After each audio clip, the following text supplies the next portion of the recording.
Well, hello there, world. I'm Ryan Bamey, and we are going to do something similar to my movie reviews today, but it's going to be a little bit different.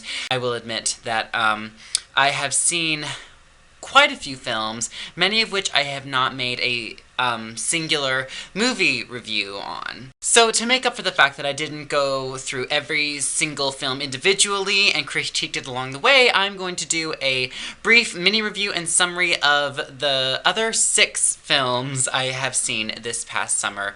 Yes, you heard correctly, I said 6, so I see a lot of movies. Without further ado, we'll start with the first one, which is What If?, the romantic comedy starring Daniel Radcliffe. I will say I'm very pleasantly happy about Daniel Radcliffe's sort of break into Hollywood. I think that he really did a great job in his performance for this film. He was definitely the most enjoyable character of the movie. So to sum it up, I liked this film. I thought it was really cute. It wasn't, a groundbreaking new romantic comedy like any other classics I may have liked, but Daniel Radcliffe definitely did a great job, and the 2 leads sold me on the chemistry, so I really liked it. I give it a decent 3.5 stars out of 5.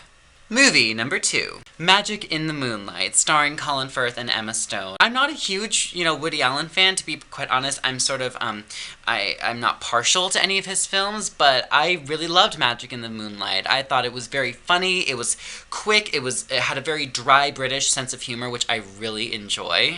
I liked the film a lot, it was enjoyable, it had a very classic Hollywood feel to it, honestly, like Hollywood movie feel to it, mixed in with the dry British sense of humor. I still can't get over Emma Stone's performance. You will walk away from this film and you can't help but catch yourself doing this every once in a while. I'm getting an impression. She does that a lot throughout the film, but it's Emma Stone, so you can't help but love her character. I thought this film was a lot of fun, and it had a little bit of a My Fair Lady vibe. Eileen Atkins killed in her performance in this movie. I will say she was close to being my favorite character of the film. Just go see it. Biases aside against Woody Allen, I enjoyed this film. I mean, it was definitely my cup of tea. So I actually give it a solid 4 stars out of 5. Movie number 3 brings us to If I Stay. So, yeah. It wasn't that great.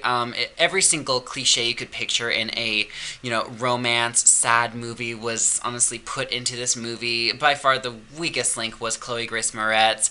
I will go as far as to say that her acting chops were almost Kristen Stewart Twilight level. Vampire. I know that is very harsh. Why me? Why am I special? That was basically Chloe Grace Moretz the entire time of the movie, and I'm just like, why? Good concept of a movie, and I wish it was done better, but I still can't get past it.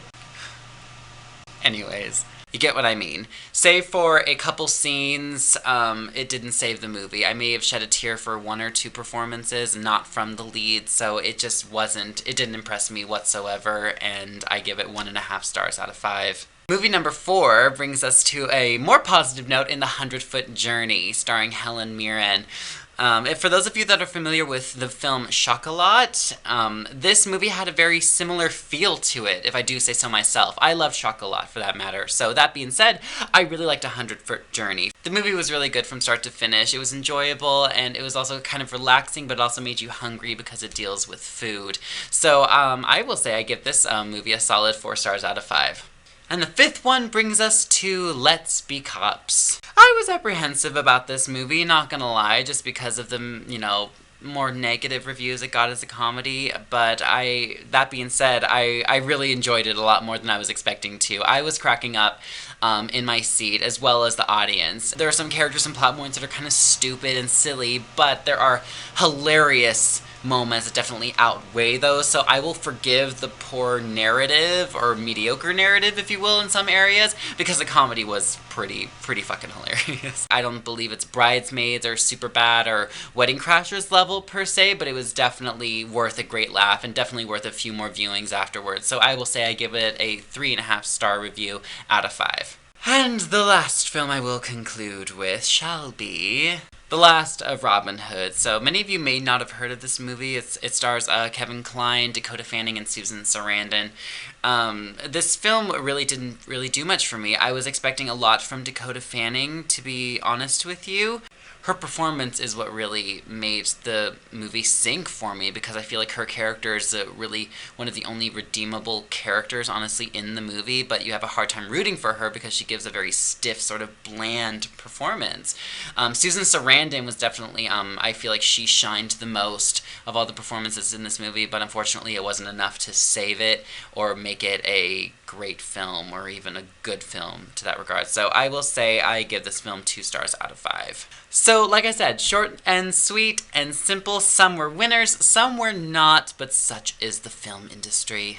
It was a great summer at the movies, and I'm very glad that I saw all the films that I did see. Alright, that was it, you guys. Well, I hope you liked it. If you did, give it a thumbs up, subscribe to my channel, and stay tuned for more movie reviews, as well as daily vlogs of my life in the future. So, until my next video, bye for now, guys!